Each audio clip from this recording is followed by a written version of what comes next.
After decades of serving up pork chop sandwiches and cold pints of Guinness, Pug Mahon's Irish pub and its neighboring businesses are forced to close by the end of this week.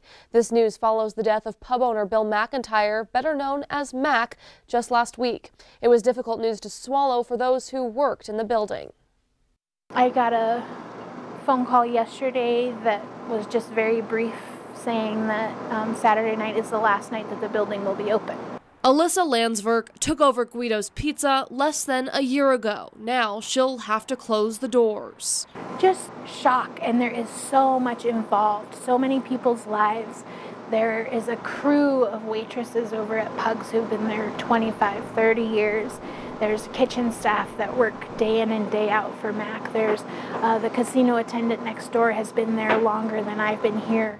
Pug Mahon's, which has occupied its location since 1983, and the Bookie Casino were owned by Bill McIntyre. He also owned Guido's before gifting the business to Landsverk last year. McIntyre passed away on Saturday morning after battling cancer.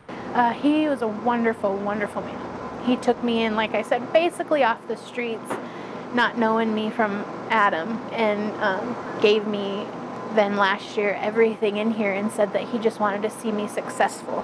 Landsverk said there was never a lease signed, and since McIntyre owned and operated the other businesses, there doesn't seem to be anything they can do to keep them from being shut down. I know that towards the end, the last year or so, he was looking at his options as far as selling, being done, retiring, and I just think it all happened a little bit faster than anybody was ready for it.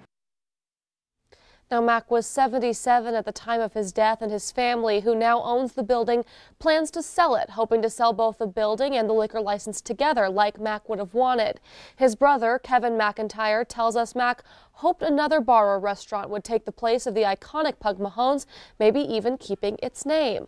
Of course, since opening in 1983, St. Patrick's Day had always been the biggest day of the year for Pugs, celebrating the annual tradition with green beer, corned beef and cabbage, and smiles to go around. Two kinds of people in this world, Irish and those that wish they were. A funeral for Mac will be held on Friday, February 1st at the St. Thomas Church in Billings.